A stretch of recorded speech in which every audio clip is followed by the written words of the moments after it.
Koscielny and Nacho Monreal is the back four. In front of them, Francis Coquelin and Aaron Ramsey. Santi Cazorla, Mesut Ozil and the returning Alexis Sanchez. Up front, Olivier Giroud. I'm delighted to be reunited with my old sparring partner, Matt Lawrence, for what is my first commentary game of the season. Hi, Matt, first of all. Hope you had a good summer. What do you make of this one? I mean, sort of game, maybe 3 years ago, you just said Arsenal nailed on a away win. They do have a great record at Selhurst Park, but you just sense that things have changed. As we've mentioned, Pardew's working wonders at Palace, and Arsenal have made a poor start. Yeah, exactly that. Things have changed dramatically. Alan Pardew said the golfing class between the top four teams and the chasing pack is diminishing, and I tend to agree. Palace now, yes, they have a very poor record against Arsenal, but this afternoon we're in for a magnificent game, and I think there's every chance Palace can get something out of this.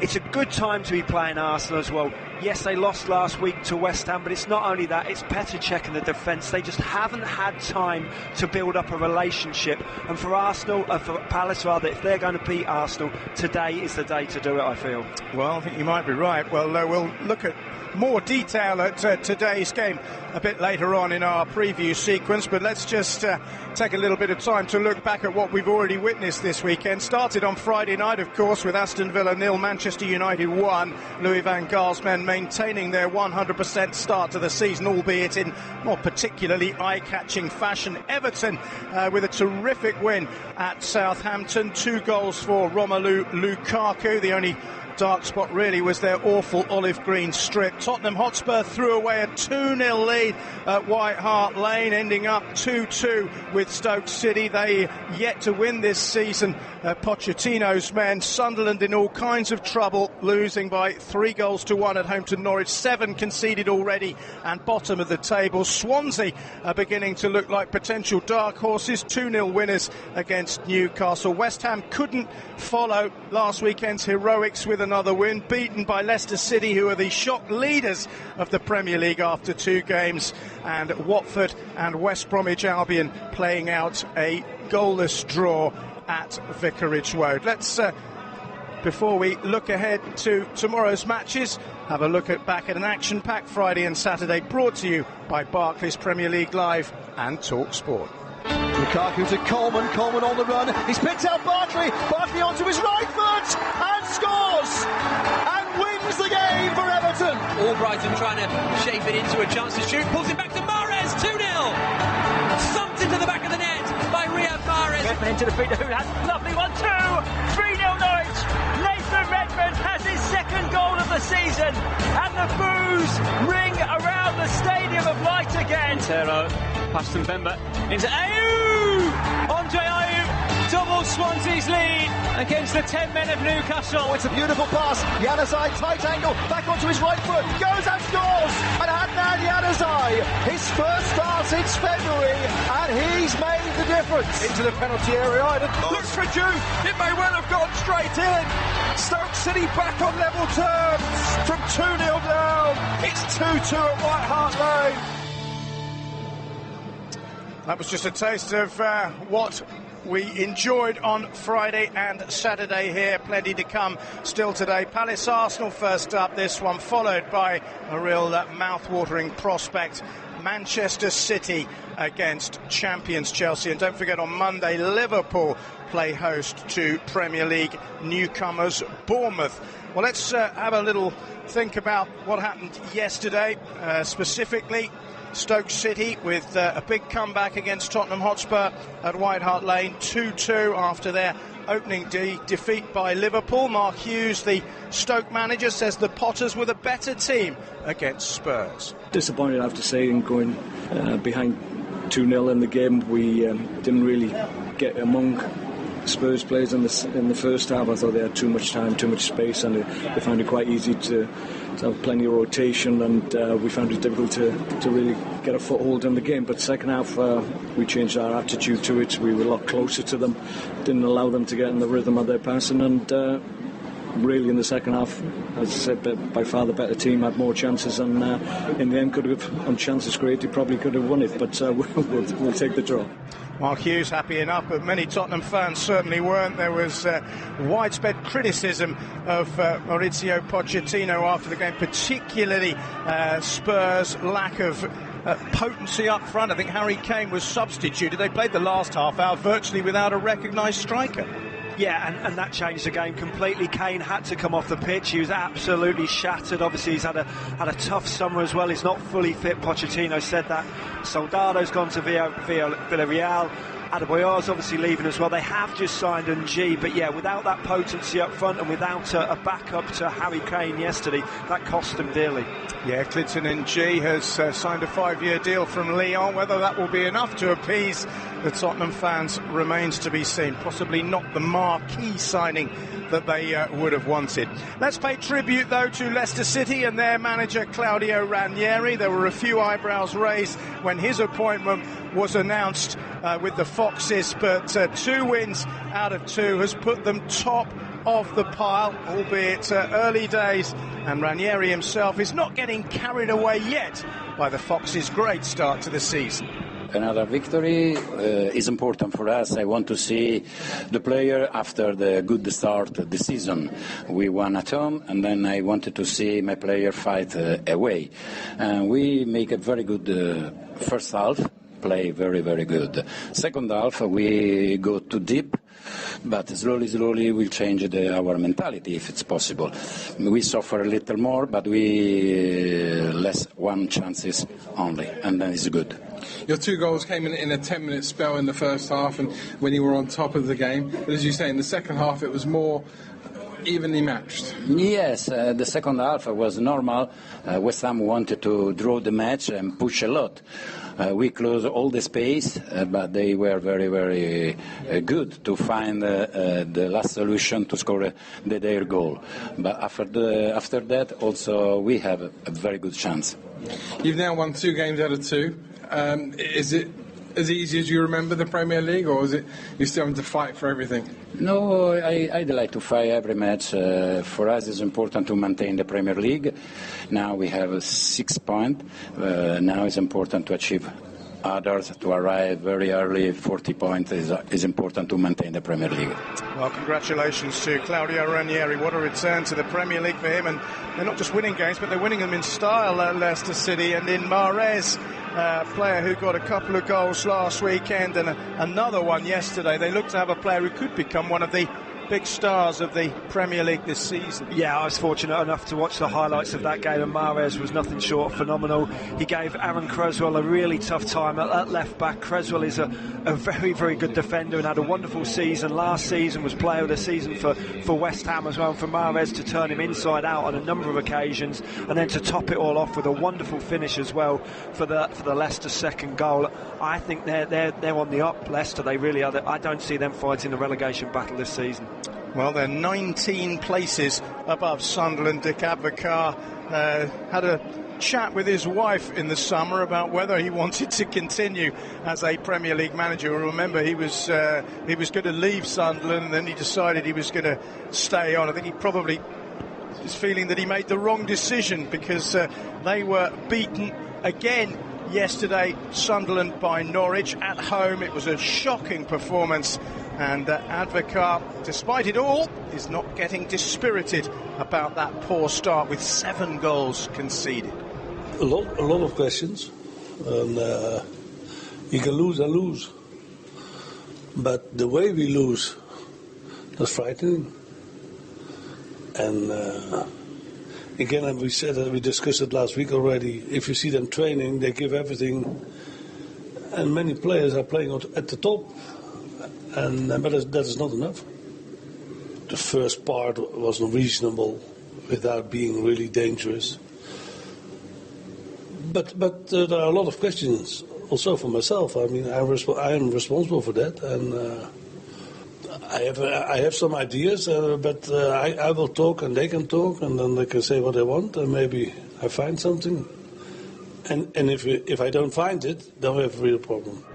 Well, they're already joking that Mrs. Advocar may well be booking a cruise sooner rather than later, the way Sunderland have started their season. Well, Everton produced a surprise result yesterday, really. It began with one of those aeroplanes trailing a message saying that it was time for Bill Kenwright, the chairman, to go and for new blood to be brought in at the club. But 90 minutes later, they were celebrating a 3-0 win against Southampton, and Roberto Martinez, the Toffees manager, says they were unstoppable. The way we wanted to start today was just to reflect the turnaround in attitude and intent that we had in the first game of the season, and I think it's fair to say that we started the first second the same way that we finished the last, with a real intensity, with a real focus, with a real intent. We were very, very good when we were on the ball. We were very good when we were defending, and we were unstoppable on the counter-attack. And I thought every player today did an incredible job to allow the team to shine, and I think you always get individuals shining more than others because of the roles and the positions on the pitch. But I thought today that from Tim Howard all the way to Gerard Deulofeu, when he came on, everyone put a lot of effort, put the right focus in their role to help the team, and I thought the team shone. Well, contrasting results for two clubs theoretically in crisis. Let's start with Sunderland, Matt. They are in crisis. That much is obvious. I mean, defensively, pundits are already describing their performances as a shambles and other, detrimental words to describe the Sunderland back four. Look, Coates and Kabul, the two central defenders, are not good enough for the Premier League. That's the long and short of it. They aren't. That's the end of that story. But I think the big story is just zero work rate all over the pitch. Whether they did it on purpose or not, they lacked effort, lacked work rate, did not once close a single Norwich player down. Yes, Norwich played well, but Sunderland were abysmal. They really were. Abject performance, and Dick Advocar is wishing he was on holiday by now. Yeah, he's got a huge job, hasn't he, up there? What about Roberto Martinez? I mean, there is obvious discontent amongst Everton fans, but they go to Southampton, who had a terrific season last year, and win by 3-0. Lukaku gets a couple of excellent goals, and they played really well. Is it they're not a crisis club, surely? One result doesn't ease that, maybe not a crisis, but doesn't ease the fact that they do need some really good signings, whether it's a marquee signing of somebody of the quality of a Kabay, somebody like that they missed out on. But yesterday, I was lucky enough to do the game for us here at TalkSport. Lukaku was virtually unplayable. It started off in the second minute with a barnstorming 40-yard run where he held off Cedric with one hand and ran on and won a very good free kick on the edge of the box, went on to score 2 very good goals. If he plays like that week in, week out, he's going to get upwards of 15 goals, and Everton will look very, very good if they can add 1 or 2 signings into that squad. Yeah, the one thing Everton at the moment are leading is the worst kit of the season award. Olive green. When they came out and I saw it on the highlight, I said to my wife, are they wearing khaki? They look like they're on sort of army manoeuvres. But anyway, kit or no kit, they got a terrific result, and it's a big win for Roberto Martinez. Well, we're 15 minutes away from kick-off at Selhurst Park. Crystal Palace against Arsenal. This is TalkSport's coverage of the Barclays Premier League Live. Still to come on Barclays Premier League Live. Crystal Palace versus Arsenal from Selhurst Park. Function goes round his man, delivers across to the far post, and Zaha is there! The man who's looked the most likely so far for Crystal Palace scores their opening goal of the new Premier League season. I'm very happy with the squad I've got. It's unusual to say that after only the second game because the window still has 2 or 3 weeks to run, but we've done some great business. I'm very pleased and I want to thank the chairman and the board for giving me the financial backing to do that. And Wilshere hurdles the tackle, and it's tapped in at the far post by Theo Walcott. There is the hat-trick. Second part of a campaign last year that shown that we have the quality to respond always and to be consistent. So let's focus on our quality. Defeat is part, in a season you will lose a game. Of course that was not planned, but we know as well it's how we respond to these kind of things that will make our season. Followed by Manchester City versus Chelsea from the Etihad Stadium. It comes in, Company wins it! Oh, what a header from Vincent Kompany! Wins it at the near post, heads across the goalkeeper, and it nestles in the bottom corner. Against one of the team that has a lot of chances to win also the title, same as United, Arsenal, Liverpool, also all the big teams of Tottenham. So try to win the 3 points here at home is very important for our team. Plenty of space now for Willian attacking the near edge of the penalty area. Cross on his left foot, deflected and all the way in. A piece of good fortune, perhaps about Chelsea's first, certainly about their second. Two title contenders, 3 points. So if you can get 3 and your opponent 0, it's important. So I'm not going to say that the game is not important, but for sure I don't say that the game decides anything for the winner or anything for the loser. And then tomorrow, Liverpool versus Bournemouth from Anfield. Here come Liverpool, the effort from range. Oh, it's a brilliant goal! It's Felipe Coutinho with a stunning strike.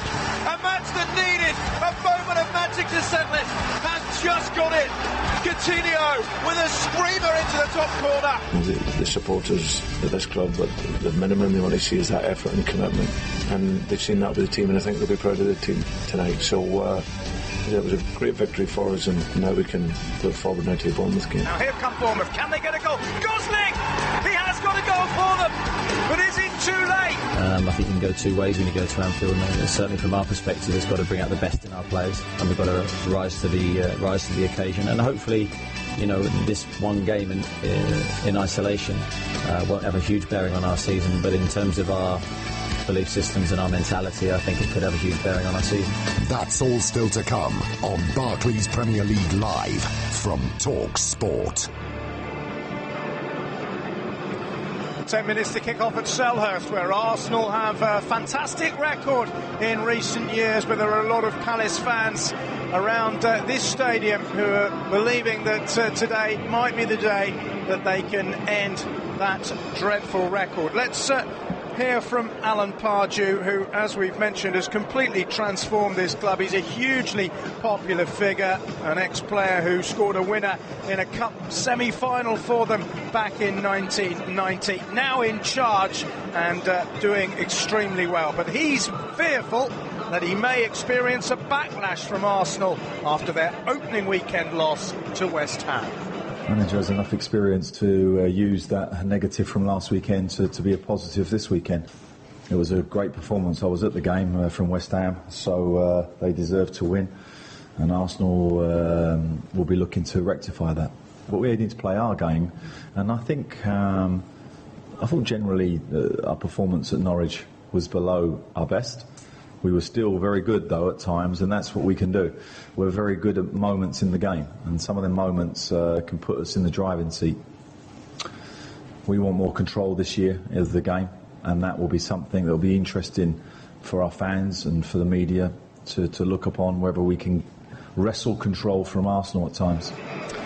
Well, Alan Pardew certainly has no reason to fear Arsenal. When you look at his record at Crystal Palace, in January they were all over the place. They were still nailed on relegation odds-on favourites with the bookies. Pardew has come in. He's had 19 Premier League games in charge of Crystal Palace. They've won 11 of them.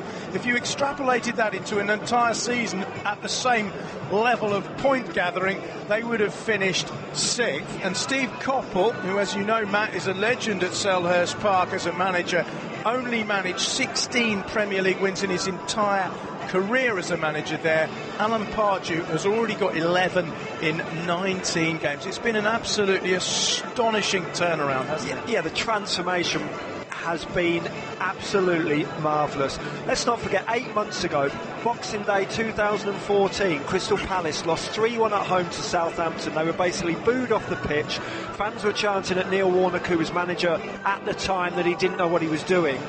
And from then to now, Cabaye is in the team. You look at the front six of Palace, McCarthy, Cabaye, Zaha, Punch and Balassi, Wickham. It's amazing. That is as good as you will get virtually in the Premier League, barring possibly the top 2 or 3 teams. What Pardew and his board have done at Crystal Palace has been amazing, and that golfing class that he mentioned has diminished massively. This is a real good game now this afternoon between two relatively equal sides. You mentioned Yohan Cabaye. It's an interesting one. I think it's a sort of signing that probably took a few people's breath away. Cabaye, he's played in the Premier League at Newcastle. He went to Paris Saint-Germain, which is a huge club, very wealthy club. Didn't really work out for him in his native country, but Palace have enticed him back, which says an awful lot about both him and the stature of the club at the moment. Pardew's gone as far as to say that Cabaye would walk into Arsenal's first team. Of course, he was linked with Arsenal at various stages during his Newcastle career. We will be running a poll about that, by the way. Do you agree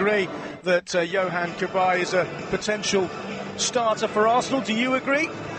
He is a potential starter. He certainly wouldn't walk into that Arsenal 11 that we look down at today. There's no way he would walk into the side. Yes, he'd be in their top 16 players. Yes, he would get a game every now and again, but I don't think it would be much difference to his days at PSG. I think he played between sort of 11 and 15 games for PSG, and he was very much a bit part player. I think he would be the same at Arsenal. For Crystal Palace, on the other hand, it's an amazing marquee signing, and he should go on to be the fulcrum of this Palace side, should get lots of goals and provide Palace with lots of assists as well. I got one last week, of course, in that win against Norwich. Let's hear from the Arsenal manager Arsene Wenger. Rather inevitably, he says that his team need to respond positively after that opening day defeat. We were disappointed with the result and with our performance, and we have analysed what happened to us, and I think as well we have not to go overboard with what happened, because it is a defeat and it hurts, but that shouldn't take our belief in our potential away. Strong season is as well down to the way you respond to disappointment, and so we focus on our next game and we prepare for that. Well, those are the sorts of Arsene Wenger. Never once in his Arsenal career has the club started with back-to-back defeats, and he'll be hoping that certainly doesn't turn out to be the case today. What did you make of Arsenal's performance against West Ham last week? Yeah, they weren't very good at all from Arsenal's point of view. West Ham played pretty well, but again, I did mention it a little bit earlier. Petr Cech is a great goalkeeper, but he just hasn't had time to build up that relationship with his back four. That is the one problem with Arsenal that I don't think they've ever rectified. That, or certainly not in the last 15 years. That defence is very penetrable. With Koscielny and Mertesacker, I think Palace today will get chances. I do not think that Petr Cech will make as bad blunders as he did last week, probably not in the whole rest of the season. But yeah, Arsenal are still relatively weak at the back, and Palace are very, very strong going forward. That is the only downfall of Arsenal, but they won't be as bad as they were last week, and they will be a lot better going forward, and they will create more chances than they did last week. And just a very quick word about Alexis Sanchez. He was the main man last season, 25 goals, player of the year. No surprise that he's back. Yeah, 16 league goals, took part in 36 of 38 Premier League games last season for Arsenal. They were desperate to get him back. It's just his work rate more than anything. He just draws everybody together, and he gets everybody else buzzing, gets everybody else going. For somebody, a player of that class, to have that work ethic as well is nothing short of phenomenal, and they'll be very glad the Arsenal fans he's back on the pitch today. Well, the two teams emerging from the tunnel at Selhurst Park, led out by the match referee Lee Mason. We're just 5 minutes away from kick-off. You're listening to Barclays Premier League Live with TalkSport. My Sporting Life. Moments of distinction from TalkSport. Ricky Hatton. I never acted any different to the people that used to come and support me. You'd never see me on a red carpet. You'd never see me on all these TV programmes. You'd see me in the pub playing darts or watching Man City or anything like that, and I think people could relate to me. I think when we talk about the fights with Mayweather and the Pacquiao and everything like that, but my greatest ever achievement was my fan base. For someone like, when they say in boxing you've got to badmouth your opponent, you've got to talk, you've got to do this, you've got to do that. I had the biggest following probably in British boxing history. I'm not saying I was the best British fighter, but I don't think anyone has had a following for me, and it's unique that the one who had the biggest following didn't do any talking. What I mean? He just beat himself, if you like. Legends of sport recall their major achievements with Danny Kelly every Sunday night from 10, with more big name exchanges at talksport.com. My Sporting Life on TalkSport. Kyle This is Barclays Premier League Live, exclusive global Premier League radio commentary and post-match analysis. Durarte with a shot, and it's a second goal for West Ham United. Many people's picks for the title this season are 2-0 down in their own backyard. Barclays Premier League Live, all the biggest games every Premier League weekend. Domi steps up, right-footed and slides it past Asmir Begovic into the bottom corner. Begovic went the wrong way, and the man who finished last season with a flourish picks up right where he left off. This is Barclays Premier League Live. Never miss a kick of the Barclays Premier League. All weekend, every weekend. Straight up to Lukaku. It's Kone! It's 2-2! They weren't behind for very long, and Watford's hearts are broken. Aruna Kone with only his second goal in a blue shirt. Exclusively live Barclays Premier League action throughout the season. This is Barclays Premier League Live. Tadic down the right, he crosses. Coming in with a header is Shane Long, and it's 2-2. It's been a day for headed goals, another great one there. This is Barclays Premier League Live, exclusive global Premier League radio commentary and post-match analysis. Corner comes in, Company wins it. Oh, what a header from Vincent Kompany. Manchester City, they want their title back. Barclays Premier League Live, exclusive worldwide coverage and full match commentary of the Barclays Premier League. Here come Liverpool, the effort from range. Oh, it's a brilliant goal. It's Felipe Coutinho with a stunning strike. A match that needed a moment of magic to settle it. Has just got it. Talk Sport, live on TuneIn. This is real radio. Back in the net! Here, every match live, including next Monday night, when Arsenal take on Liverpool at the Emirates. Sanchez on the edge of the box, and Sanchez has scored for Arsenal! It's 3-0 to the Gunners! Every kick, every goal, from the home of football, on TuneIn in association with TalkSport.com, official global audio partner of the English Premier League. Welcome to our coverage of Crystal Palace against Arsenal from Selhurst Park. I'm your host, John Anderson. Alongside me is the former Crystal Palace, Fulham and Millwall defender, Matt Lawrence. You're listening to Barclays Premier League Live with Talk Sport. So, contrasting emotions for the two sets of fans on day one. What can they produce in day two? Will Arsenal suffer back-to-back defeats at the start of a Premier League season for the first time ever? Or will Palace notch up Premier League wins at the start of a season for the first time ever? Great atmosphere as ever inside this ground in South London. The two teams lined up and ready to kick off once Lee Mason blows his whistle. Palace wearing their traditional blue and red stripes and blue shorts. Arsenal are in a change strip today of gold shorts with gold shirts with black sleeves, black shorts and black socks, and we're underway at Selhurst Park. Arsenal, incredibly, when you look at the table, admittedly a very, very nascent table. They are second from bottom in it. Palace riding high. The team news is that Palace have two changes to the side, which one at Norwich, both up front. Yannick Bolasie returns, and Connor Wickham makes his Palace debut after joining the club from Sunderland in place of Jordan Mudge and Glenn Murray. Two changes also for Arsenal. Alexis Sanchez, whose last touch in football was a penalty kick to win the Copa America for the first time ever for his nation, Chile. And here are Arsenal trying to get forward with Sanchez early on. He still has the ball inside the penalty area.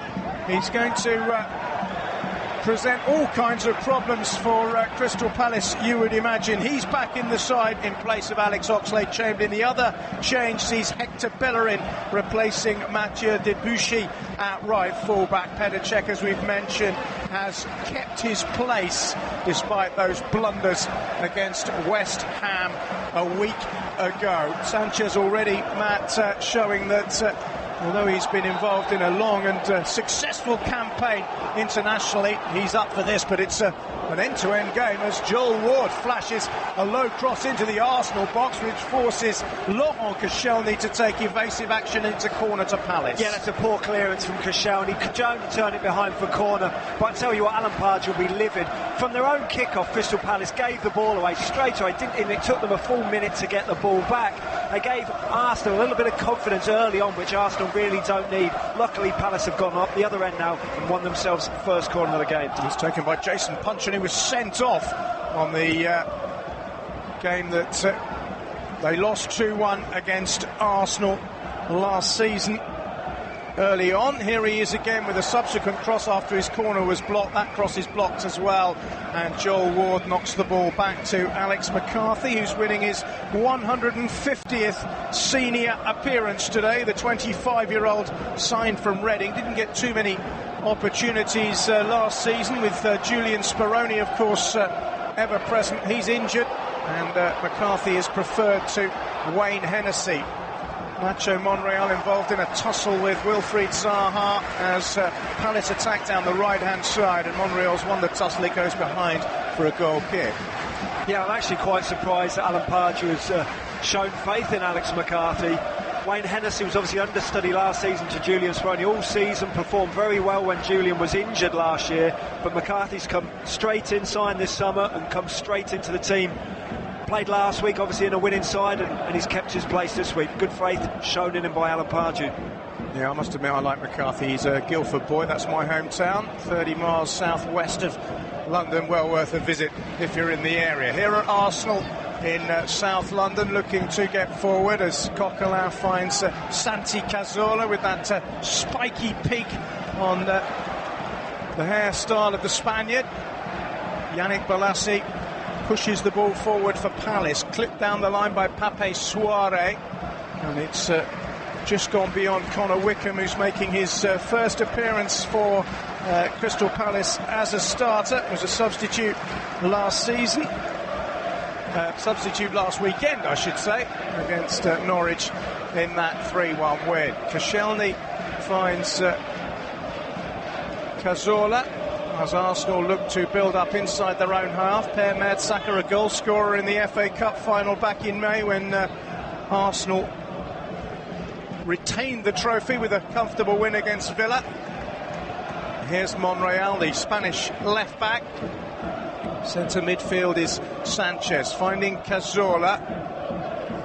Got a feeling that Alexis Sanchez might transform Arsenal today. That's a lovely flick in towards Aaron Ramsey. Ramsey cuts it back, and there's a shot by Giroud, and it's brilliantly blocked by Crystal Palace. It was lovely work by Arsenal, an incisive through ball, a clever back heel, and when the ball was flicked in by Ramsey towards Giroud, there was a Palace man there to make a vital block. It was Palace's player of the year or player of the season from last season, Scott Dann. Marvellous block. That would have been Arsenal's first without a shadow of a doubt. Excellent work. Ramsey broke in behind the behind the Palace back four. He cut it back very, very well. I think it was to Cazorla, and Scott Dann was there. Without a Scott Dann block, that would surely have been 1-0 to Arsenal. Arsenal are menacing now. Coquelin gets the ball forward towards Ozil. Sanchez tries to shoot from the sort of distance that he scored that memorable goal at Wembley in the Cup final last season. This occasion, it's not as good, but we're seeing a replay of that wonderful move. Flicked by Giroud with his back heel. Back by Ramsey to Giroud, and as you said, down with a terrific intervention. It's been a really good, lively opening 5 minutes. Yeah, it certainly has been. It's very apparent early on that Palace are getting 10 men behind the ball. They're leaving Connor Wickham up front. They're retreating a little bit. The minute the ball's played into Arsenal's midfield, though, the Palace midfield are snapping at their heels. They're getting a lot of numbers into midfield. 5, obviously, Palace players in there, but there are still those gaps that Arsenal are exploiting so far in behind the Palace back four. Palace have their second corner of the match. Jason Puncheon is positioned on the opposite side of the field as he was for the last one. He's a left-footed player, so it's going to be an outswinger, and he swung it out very deep, and it's met on the volley by Cabaye, who struck it fairly well, but it was blocked by Arsenal, who are now immediately on the counter-attack with Mesut Ozil. There's acres of space for Alexis Sanchez. First shot blocked, second shot blocked on the goal line, and Palace survive. Sanchez down the inside right channel, couldn't quite make it 1-0. That's often when you're at your weakest. Crystal Palace there, taking an attacking corner, and then they're defending up the other end. Quite unbelievable that Arsenal haven't managed to score there. We see a great volley from Cabaye up one end, takes a ricochet, and Arsenal are breaking. It's 2-on-2, if not 3-on-2 for a large period of time. Joel Ward makes one good block, and then I think it's McCartan on the line, clears one off the line as well. That's well done to Palace for getting back in numbers, but Arsenal decisive counter-attack. Very unfortunate to not be 1-0 up.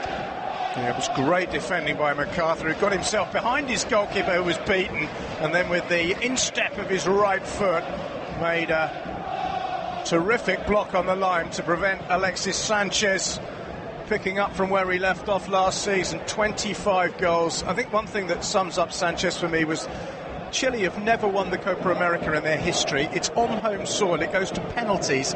He has the chance to win, and he does one of those Panenka chips. It was incredible, an incredibly confident penalty. Absolutely extraordinary, and that is a measure of the man, really, isn't it? Exactly. And he's already twice threatened to undo Palace here. And that's what they missed last week against West Ham. Here's Nacho Monreal, gets it onto his weaker right foot, but still a decent cross, headed away by Damien Delaney as far as Punchin, who hoofs it rather agriculturally upfield, and it just takes one bounce and goes away on the full for a throw into Arsenal, right in front of Arsene Wenger's dugout. He's never lost a match as a manager on this ground, Arsene Wenger. And he will know that as well. He'll know those stats. Hasn't lost at Selhurst, hasn't lost 2 English Premier League games on the trot either. He'll know all of that. He won't want to lose here. And they've made a great start. Arsenal really are exploiting any gaps that are in between that Palace defence. The only time Palace ever beat Arsenal in the Premier League was at Highbury. John Solarco got both goals in a 2-1 win, so that was more than 20 years ago. Here's Santi Cazorla, centre midfield inside the Palace half, just pushes it square to Aaron Ramsey, who's going to strike it, and it's straight at McCarthy, who was well positioned at his near post to gather. Yes, a decent strike by Ramsey, but straight down the throat of Alex McCarthy. Gathered it in very, very confidently. We saw Damien Delaney as well following up. A little greasy surface here just in case McCarthy spilled it. Delaney was on hand. Here's Joel Ward, who's lost it to Alexis Sanchez. That could be a costly error. Sanchez bearing down on the Palace penalty area. Still Alexis Sanchez, and again there's a block to deny, and this time it was Pape Souaré. But every time Sanchez has the ball at his feet, and it was a bad error by Ward that gave him the ball in the first place. Palace look desperately under threat. You can't relax for a second when Alex Sanchez is in and around you. Joel Ward dithered on the ball. Alexis Sanchez nicked it off his toes. And another good block from Palace when Alexis Sanchez finally got his shot off. There's only so many blocks they can make, Crystal Palace. That's 3 wonderful blocks now on the edge or in their box. That they can't keep on giving Arsenal these chances. We're only 10 minutes in and we've already seen 3 incredible blocks from Crystal Palace. And Arsenal already trying to create their latest threat on goal. It's Ozil midway inside the Palace half, pushed forward rather tentatively by Coquelin to Arsene Wenger's clear unhappiness in the dugout. We're running a little competition, or a little poll really, on Twitter. Cabaye would walk into the Arsenal team, says Alan Pardew. Do you agree? If you don't agree, retweet. If you do agree, then favourite. Would Johan Cabaye, as Alan Pardew says, walk into the Arsenal side at the moment? Don't forget you can interact with us during the game if you'd like to by Twitter at TalkSportLive. We'll be more than happy to read your tweets out, tell us where you're from, and try and give us an opinion or something rather than just a hello. We'll endeavour to read out the best one. Still goalless at Selhurst Park, but Arsenal very much on top, although Palace have forced a couple of corners. They now have a free kick about 3 yards inside the Arsenal half, which Johan Cabaye, who on a couple of occasions during his Newcastle career, when of course he was managed by Alan Pardew, might have joined Arsenal. Didn't really set the world alight at PSG, and he's back in the Premier League with Palace. Here's Wilfried Zaha, far side, close to the dead ball line for Palace, looking to jink his way beyond Ozil. The ball is clipped into the box by Palace, but it's a very inaccurate and rather languid cross, and it's drifted beyond the far post, and Petr Cech, who'll be hoping for a much better afternoon than he had last weekend, has had a pretty untroubled opening to the game. Yeah, he's taken a couple of goal kicks, and that's been about it. You mentioned it, John, a couple of uncharacteristic blunders last week. Pretty sure he won't be making more than one or two of those in the rest of the whole season, if any. Well, very trustworthy goalie normally. Indeed. You don't become a bad goalkeeper overnight, particularly at the age of 33. Here's Arsenal winning a free kick in centre midfield for a foul on Aaron Ramsey. The ball is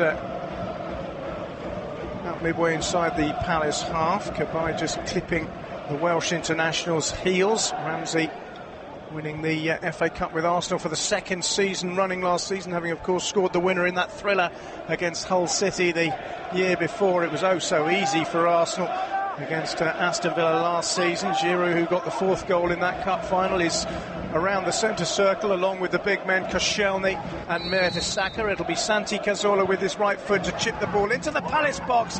Up goes Koscielny, can't make much of the header, and suddenly Yannick Bolasie, who's I think mercurial is probably the best way to describe him, the way that he plays his football, but he's produced a lovely crossfield ball to Cabaye, who finds Zaha into the box, and Petr Cech's first real test. He passes with flying colours, a bouncing ball in front of him along the edge of the 6-yard box, which the former Chelsea keeper claimed comfortably. This time it's Palace's chance to counter-attack. They do it with massive speed as well. Down the right-hand side from Bolasie, crossfield to Cabaye, Cabaye onto Zaha. Zaha whips in a decent cross that Cech takes well, but Connor Wickham's just got to get in front of the goalkeeper. That's exactly what Zaha was expecting. Connor Wickham just on his heels a bit, got to get in front of the goalkeeper. And here's Zaha again on the ball, twisting Bellerin inside and out. He's got Coquelin alongside him to help him, Bellerin, and the result is a throw into Palace, which Zaha takes quickly. The cross comes in from the left-hand side by the overlapping left-back Pape Souaré, who's not one who tends to get forward very much, but he's won his team a corner with a cross which was blocked. Or is it a throw-in? I think it's actually going to be a throw-in close to the corner flag there. Elvis Yahic says Arsenal's on another level with Sanchez in the lineup from the start. Already a start on a threat on 3 occasions. We'd certainly agree with that. He's been outstanding. Keep the tweets coming. Here's Souaré for Palace. He's rather boxed in right by the corner flag, but Arsenal have managed to manoeuvre a way through, but it's a poor clearance. It's come out to Cabaye, shoots, and it's on target, but Petr Cech is in the right position to hold it pretty comfortably, but Arsenal made a bit of a mess there defensively, and it wasn't dissimilar, was it, to the goal that they gave away against West Ham, the second one. Trying to play their way out of trouble in the corner, Arsenal there. Cabaye anticipated it, just nicked the ball off the toes, I think, of Cazorla. Took a great effort on target, just skipped up in front of Cech, but Cech gathered it very well. Yeah, it was Oxlade-Chamberlain in that sort of position a week ago who made a mess of things and presented West Ham with a second goal. Cech's positioning was questionable as well on that occasion, but not this. Here's Ramsey playing a square ball to Cazorla, who has to stretch to control it, but does so nonetheless. Onto his left foot, rolls it in towards Sanchez. Sanchez finds Ozil. Ozil clips it in the box, acrobatic shot, brilliantly into the back of the net by Olivier Giroud. That was a terrific finish by the Frenchman, and he is absolutely delighted. First goal since the cup final for Giroud, and it puts Arsenal in front at Selhurst Park. And what a finish that is. Palace's defence has been looking shaky though all afternoon, and once again I think that's a mistake from Joel Ward. Instead of controlling the ball, he's let it bounce off his knees. The ball's just been played out there to Ozil, and Ozil clips a lovely ball in. It's just behind Giroud, but what a volley that is, with his left foot past McCarthy in the Palace goal. Nothing he can do, but as I say, Palace's defence has been shaky. I put that down to a little Joel Ward error there. Yeah, he let the ball bounce off him, didn't he? Didn't get a good touch on it, which allowed Sanchez the second opportunity, and he found Ozil. Good cross from the left-hand side by the German World Cup winner, and Olivier Giroud acrobatically steering the ball into the net. It's his first Premier League goal in 9 games, would you believe? The one in the cup final was a rather isolated effort, so Arsene Wenger and of course his compatriot Giroud will both be delighted to see his name on the score sheet. Yeah, exactly. You wouldn't know he hadn't scored in that many games with that finish. Absolutely sublime for a big man as well, in behind him, got himself off the ground, great left foot volley, almost a bicycle kick, not quite, sort of a side volley, but brilliant finish. Yeah, it was a really, really good finish, and Giroud, as you said, belied the fact that he's been a little bit out of touch in the latter part of last season. He did score 19 goals last season. He was Arsenal's second top scorer behind Alexis Sanchez. But once again, it was Sanchez that instigated that move, although Joel Ward won't be happy with his touch that led to Sanchez being offered a second chance to get the ball forward. Here come Arsenal again, utterly dominant at Selhurst Park, a ground where they have had such success in the past. Monreal with the cross this time. Giroud trying to get on the end of it again, and Damien Delaney needing to find a towering header to get the ball out of harm's way. Suarez knocks it upfield with his left foot. Mertesacker is there to win the ball back for Arsenal. It's relentless at the moment from Arsene Wenger's men. This is the ball in from Sanchez towards Giroud. Doesn't find him. Palace are able to sweep it forward with MacArthur, but back it comes. They just can't stem this tide, can they, Palace, at the moment? Ozil, who set up the goal, finds Alexis Sanchez. Sanchez square to Ramsey. Ramsey and Giroud look quite similar from a distance, because Ramsey's had a sort of Olivier Giroud type haircut, hasn't he, with a blonde rinse at the top. Here he is on the ball now, the Welsh international. Finds Ozil. Arsenal have been utterly dominant in this second game of the season, looking as if they've done exactly what Arsene Wenger hoped and what Alan Pardew feared, a backlash after that dreadful result last weekend. I think we all knew there would be a backlash, and we are seeing that from Arsenal. Thoroughly dominant. Possession in the last 5-10 minutes must be about 85%. Stats don't always make that much of a difference, but their finishing was fantastic as well from Giroud, keeping the ball, and they're making chances as well.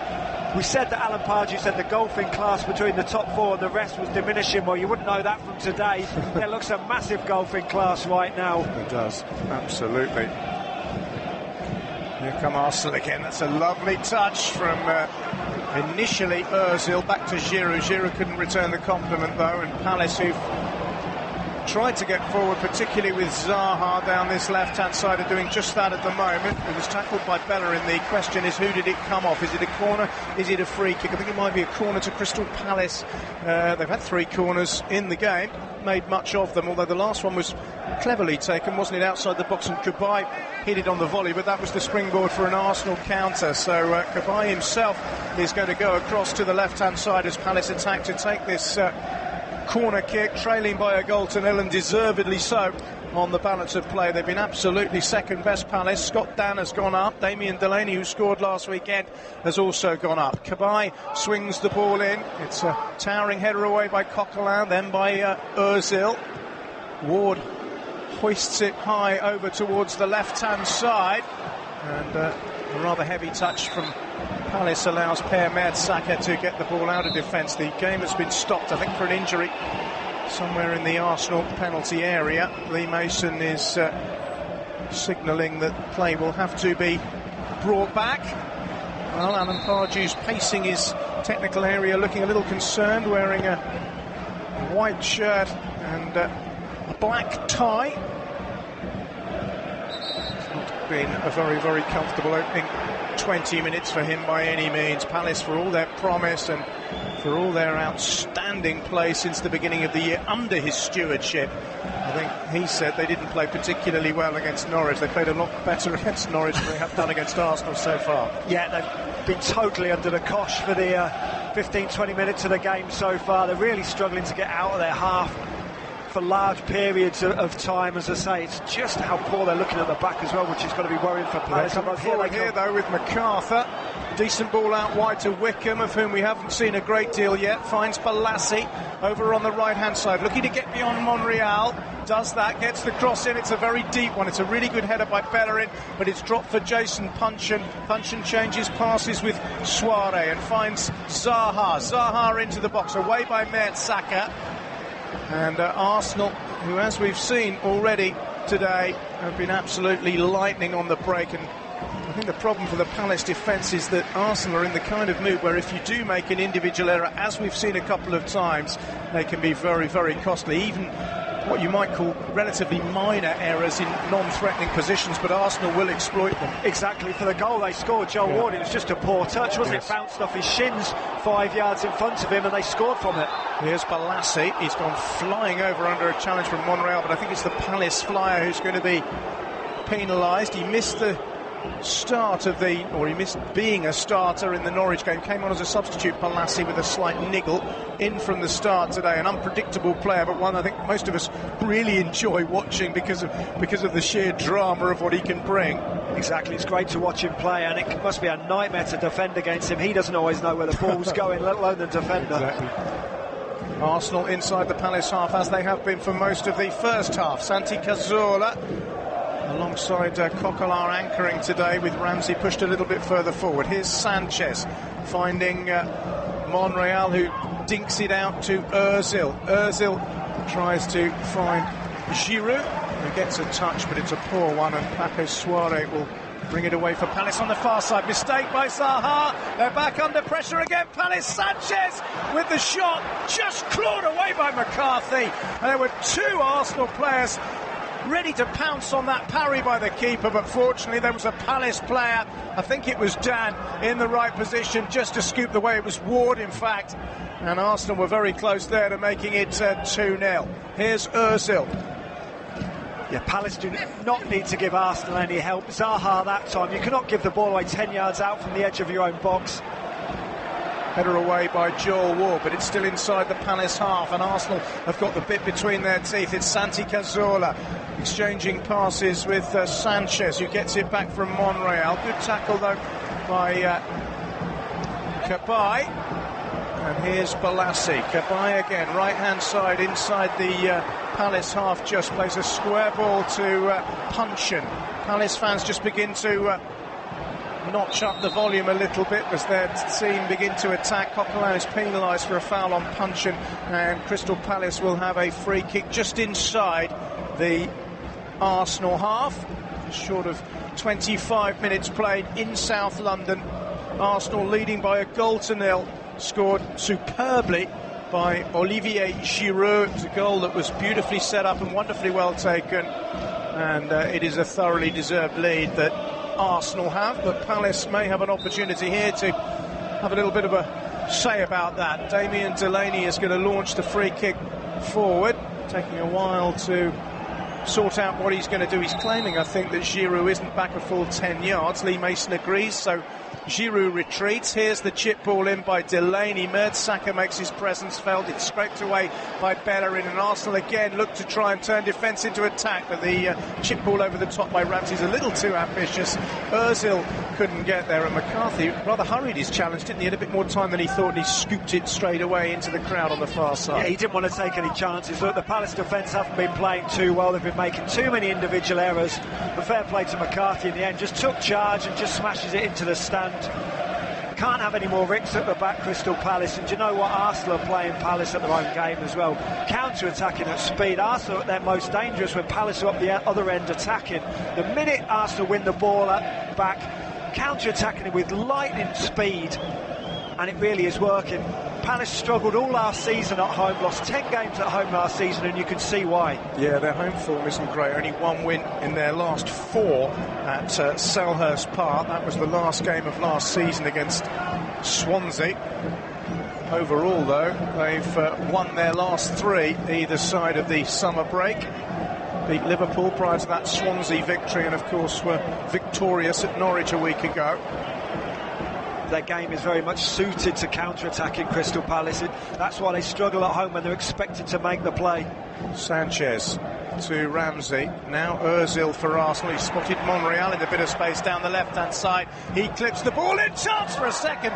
Maybe should have been a second. Alexis Sanchez holds his head and is clearly very displeased with his finish, which was a header which went a long way over the crossbar. Really good cross by Monreal. Nobody picked up Sanchez. He was all on his own and he couldn't even get it on target. Great cross from Monreal.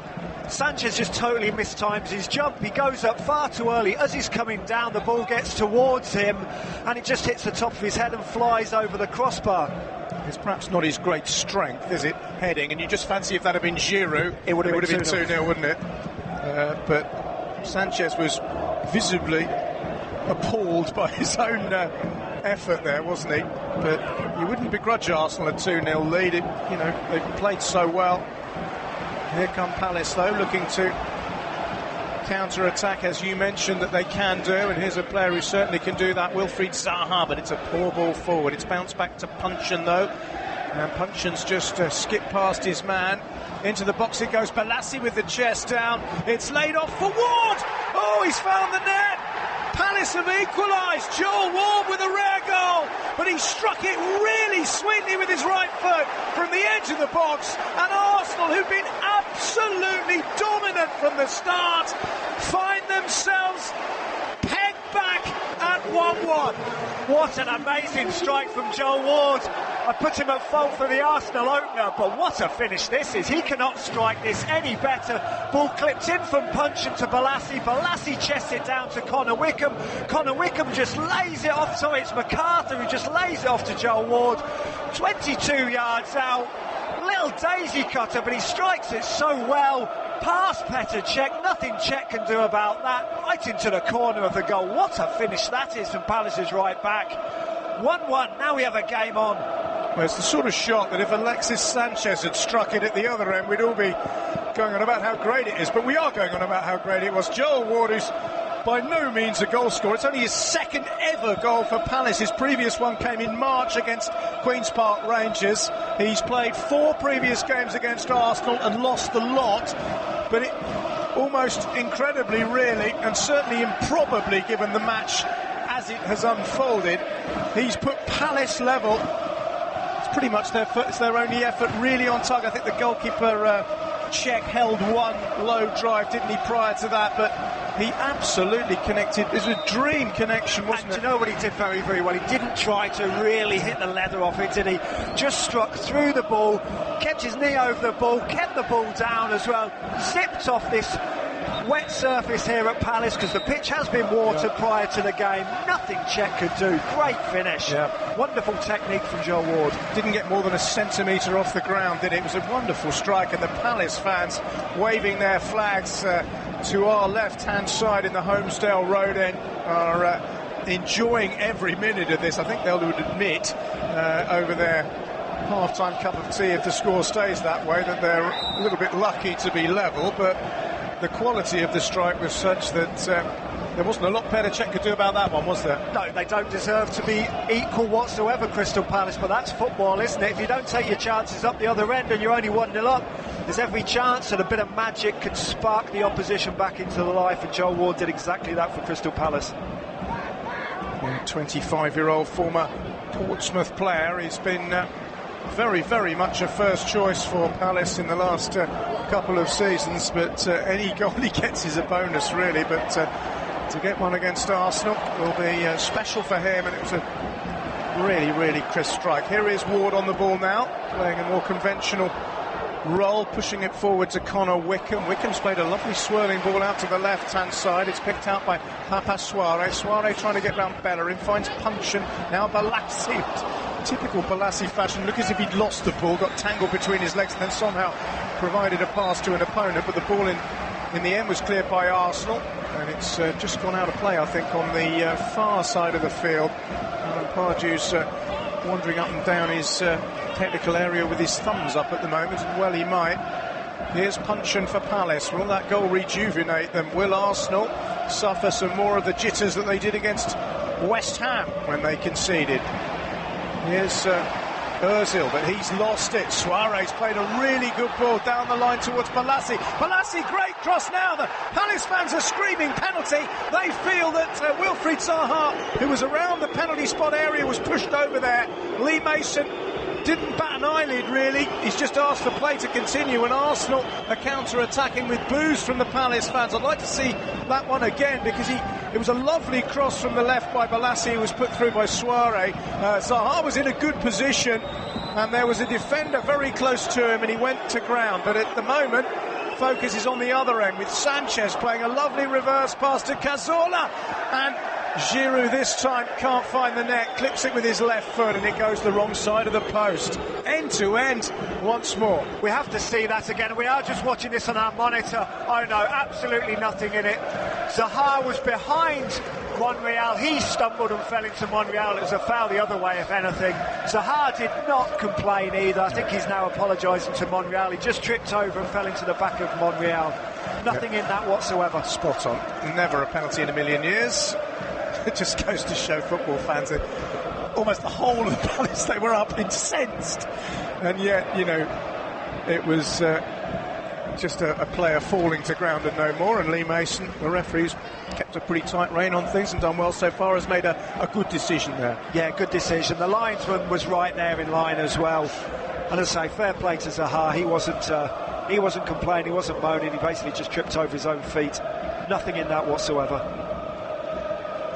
Arsene Wenger has never lost back-to-back games at the start of a Premier League season, but let's just suppose that it's 10-5 and it finishes 1-1, 1 point from opening 2 games against London rivals. Will the Fleet Street's finest start sharpening their nibs and writing Arsene Wenger obits? They were last season, weren't they?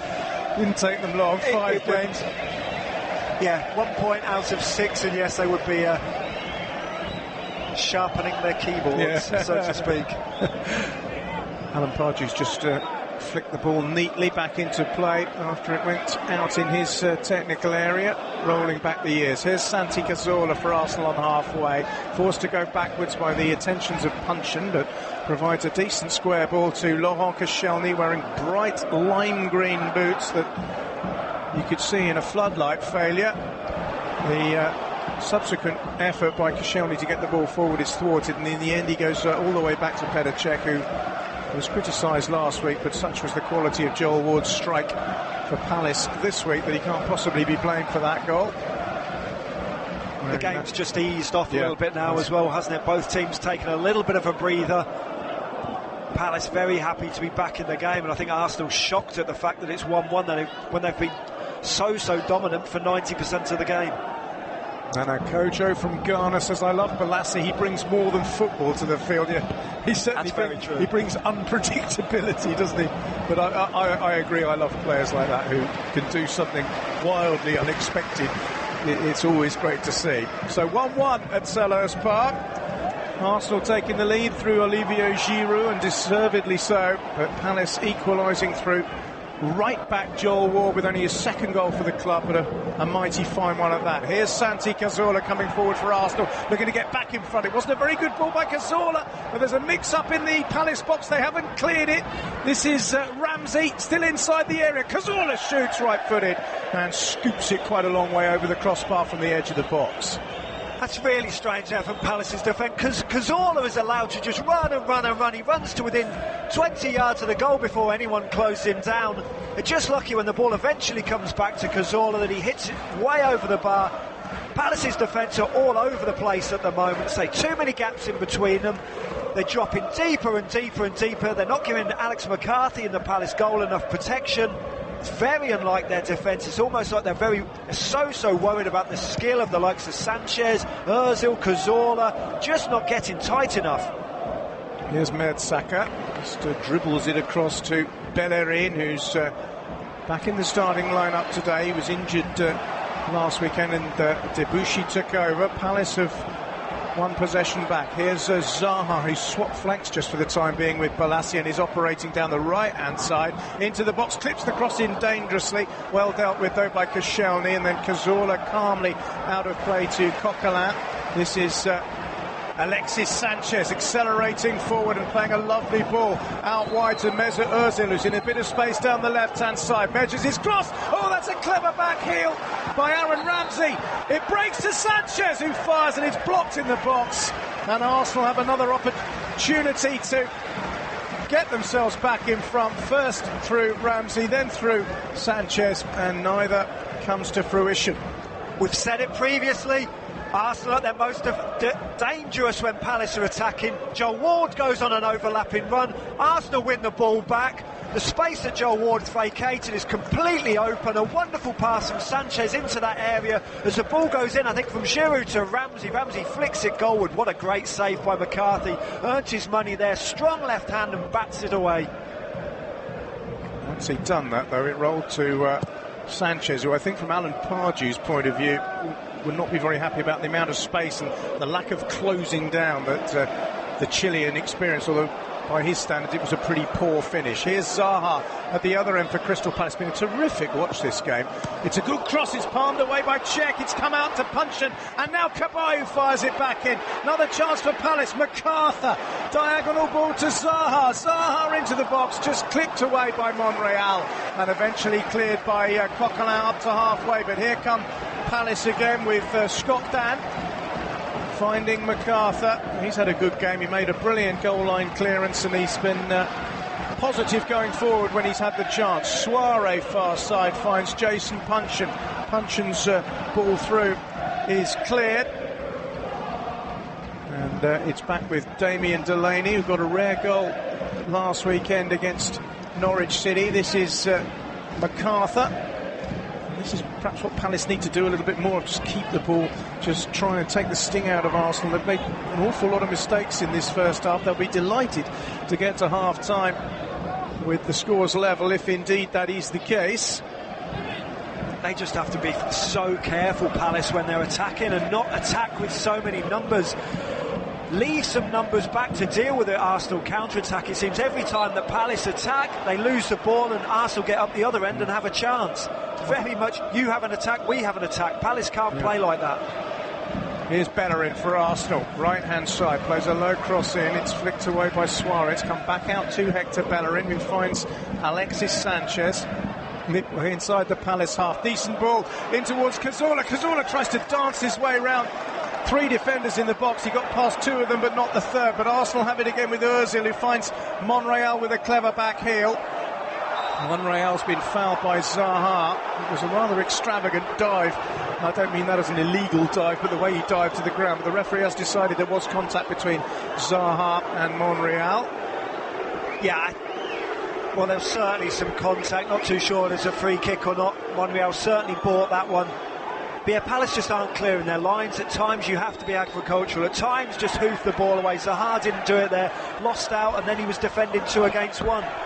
Free kick to Arsenal then in a very dangerous position as we approach half-time at Selhurst Park. Mesut Ozil is standing over the ball. It's going to be a left-footed delivery by the German World Cup winner. It's half cleared by Arsenal. Comes out to Sanchez. Sanchez trying to find Koscielny. Intercepted by Delaney and eventually cleared by Suarez, but not particularly well. Arsenal have won possession back. Here's Ramsey finding Cazorla. Cazorla holds off 2 challenges and he's veering away towards the right-hand side. It's a clever ball into the box to Ramsey. Ramsey in towards Ozil. Half cleared by Palace. Sanchez is on his way through. It's a driven ball into the box and Suarez acrobatically dives to get his foot in the way, and it's a corner to Arsenal. Again there, this time we saw it from Suarez right at the beginning of that passage of play from Arsenal. He's just got to clear his line, stick it 50 yards upfield, can only dribble one into the Arsenal players, and once again they come on the attack again. Corner to Arsenal then. Santi Cazorla will take it, a right-footed outswinger from the Spaniard. Koscielny and Mertesacker inevitably are in the box, but so too is Balassi, who's there at the near post to send a stooping header into the crowd on the far side of the field, and an Arsenal throw. Gunners pressurising for a goal which might put them in front before half-time. Coquelin, great ball across to Ramsey. Ramsey is foiled in his attempt to get the cross in due to the attentions of Joel Ward. It's a lovely ball by Cazorla, but Ward did his job well as Ramsey. Well, he didn't really actually need to do a job that well. Ramsey kind of miskicked it and thudded it into the ground. I thought it had come off Ward. Palace now coming forward with Yannick Bolasie.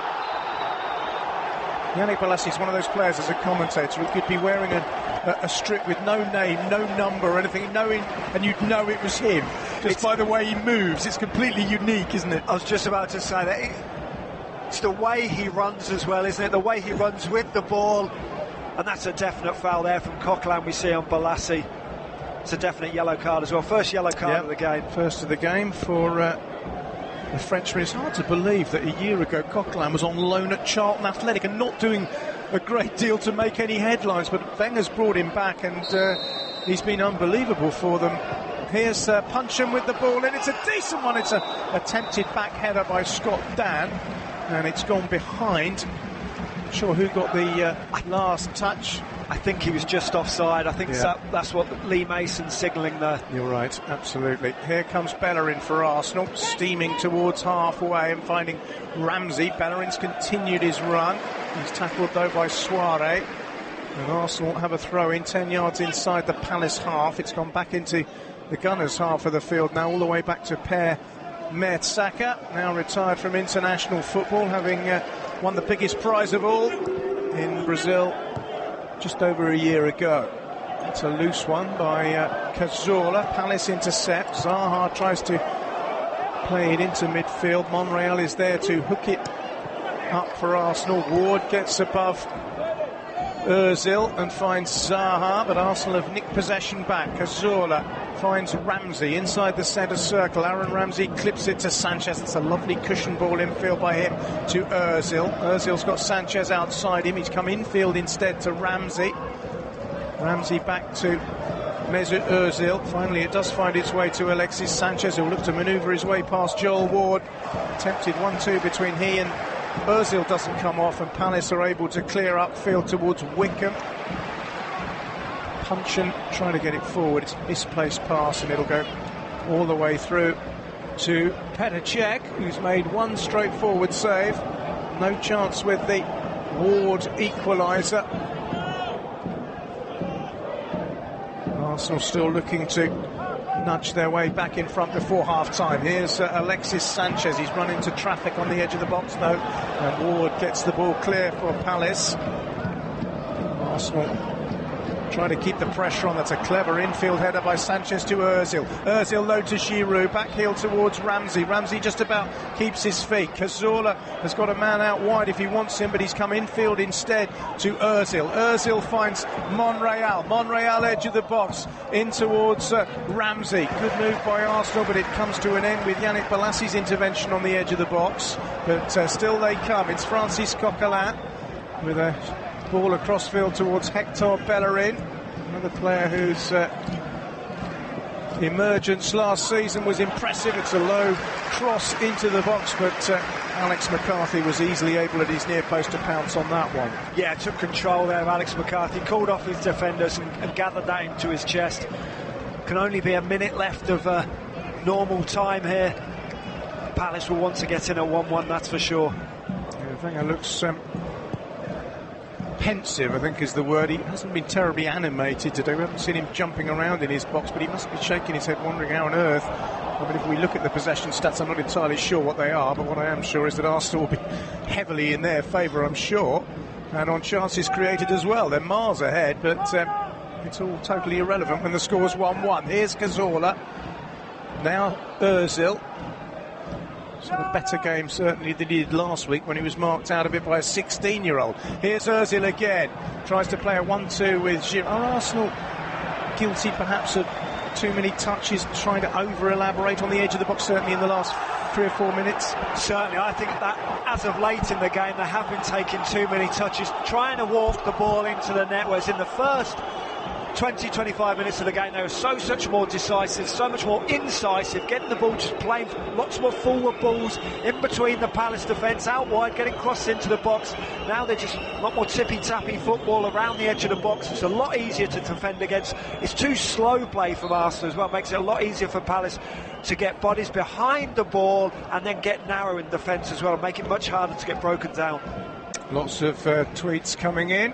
Dan Bloom says the drama of this game is tailor-made for radio. Great job, gents. Thank you very much. I would agree. We've enjoyed bringing this one to. It's one of those games where I don't think I've used too many of my statistics. I've got a sheet's worth of them, but frankly the action's been such that I haven't really needed to do that a great deal. Here's a stat for you though. MacArthur's just been booked for Crystal Palace for lunging in on Francis Coquelin. It's the second yellow card of the game. MacArthur joining Francis Coquelin, the man he fouled there in Lee Mason's book. You can't really be too critical of either booking, really. That was a pretty clumsy late one by the Palace midfield player. Here's Koscielny for Arsenal. And that is half-time at Selhurst Park. Well, in the opening 20 minutes, you'd have put your money on 3 or 4-0 win for Arsenal. Olivier Giroud with a fantastic overhead kick from a cross by Ozil, but then the unlikeliest of equalisers in terms of his identity, Joel Ward, but with a fantastic strike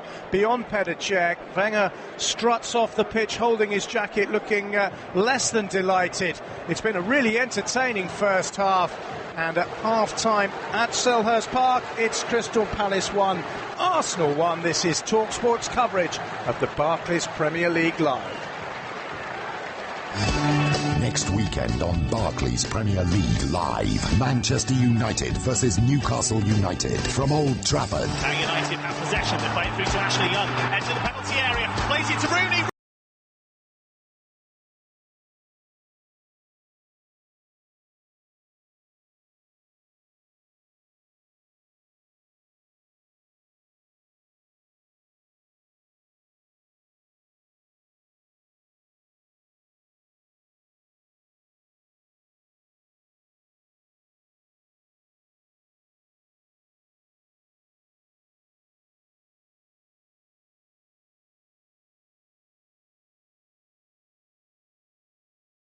Chelsea from the Hawthorn. From the Albion, side over Rahinho. A first-time 30-yard smacker. Chelsea back on the ball with Hazard. Plenty of space now for Willian attacking the near edge of the penalty area. Cross on his left foot, deflected and all the way in. A piece of good fortune, perhaps about Chelsea's first, certainly about their second. Everton versus Manchester City from Goodison Park. Koné at the edge of the box, and now the edge of the D. It's flashed in. It's 1-1. Everton have equalised, and it's a stunning strike from Ross Barkley from 20 yards. It's past Aurelio Gomez in a flash. Massive relief around Goodison. Corner comes in, Company wins it. Oh, what a header from Vincent Kompany. Wins it at the near post, heads across the goalkeeper, and it nestles in the bottom corner. Manchester City, they want their title back. Arsenal versus Liverpool from the Emirates Stadium. Wilshere into Sanchez, lovely play again, and Wilshere hurdles a tackle, and he's tapped in at the far post by Theo Walcott. I told you it was coming. There is the hat-trick before half-time. It was another lovely Arsenal move. Wilshere right at the heart of it again. Here come Liverpool, the effort from range. Oh, it's a brilliant goal! It's Felipe Coutinho with a stunning strike. A match that needed a moment of magic to settle it, and just got it. Coutinho with a screamer into the top corner. Last season's play of the year for Liverpool has them up and running again this time around. That's all coming up next weekend on Barclays Premier League Live from Talk Sport. Welcome back. Palace 1, Arsenal 1 at the end of a thoroughly entertaining 45 minutes at Selhurst Park. These were the highlights. Sanchez finds Ozil. Ozil clips it in the box. Acrobatic shot brilliantly into the back of the net by Olivier Giroud. That was a terrific finish by the Frenchman, and he is absolutely delighted. First goal since the cup final for Giroud, and it puts Arsenal in front at Selhurst Park. And Punchin's just skipped past his man. Into the box it goes. Balassi with the chest down. It's laid off for Ward. Oh, he's found the net. Palace have equalised. Joel Ward with a rare goal, but he struck it really sweetly with his right foot from the edge of the box. And Arsenal, who've been absolutely dominant from the start, find themselves pegged back at 1-1. Yeah, terrific half, lots of action besides those two goals. Looking forward to the second half coming up in South London. Also looking forward later on, of course, up in Manchester. It is Manchester City, the title winners in 2014, against Chelsea, the title winners in 2015. The first real major showdown of the big boys of the season. Let's hear from both of the managers ahead of that one. Manuel Pellegrini first, and then Jose Mourinho. It's against one of the team that has a lot of chances to win also the title, same as United, Arsenal, Liverpool, also all the big teams of Tottenham. So to try to win the 3 points here at home is very important for our team. I cannot say it's crucial. I cannot say it's decisive. I cannot say it's very, very, very important. But 2 title contenders, 3 points. So if you can get 3 and your opponent 0, it's important. Jose Mourinho there. I'm looking forward to see who he picks against Manchester City as his medical team, as opposed perhaps to his starting lineup on the pitch. That'll be a terrific game. Phil Blacker and Alan McLaughlin at the Etihad to bring you live coverage of that one. Of course, you're listening to Barclays Premier League Live with TalkSport. My Sporting Life. Moments of distinction from TalkSport. Tessa Sanderson. All I could say was thank you. I couldn't get my words at my throat. It was like, you know, a brick a house had lifted off your head, and the feeling and everybody watching and just the thinking about home, and especially my dad as well, because I know he'd have been like, oh, and it was just such an emotional time that you just don't forget. And everybody so quiet, and then they started playing the national anthem, and everybody was singing behind you know, God Save the Queen, and the tear was rolling down my face. I didn't even realise it, but just the euphoria of winning and having that medal, and it was just superb. Thinking everyone in the country, my coach Wilf was happy, his family was happy. Legends of sport recall their major achievements with Danny Kelly every Sunday night from 10, with more big name exchanges at talksport.com. My Sporting Life on TalkSport. This is Barclays Premier League Live, exclusive global Premier League radio commentary and post-match analysis. Zarate with a shot, and it's a second goal for West Ham United. Many people's picks for the title this season are 2-0 down in their own backyard. Barclays Premier League Live, all the biggest games every Premier League weekend. Domi steps up, right-footed and slides it past Asmir Begovic into the bottom corner. Begovic went the wrong way, and the man who finished last season with a flourish picks up right where he left off. This is Barclays Premier League Live. Never miss a kick of the Barclays Premier League. All weekend, every weekend. Straight up to Lukaku. It's Kone! It's 2-2! They weren't behind for very long, and Watford's hearts are broken. Aruna Kone with only his second goal in a blue shirt. Exclusively live Barclays Premier League action throughout the season. This is Barclays Premier League Live. Tadic down the right, he crosses.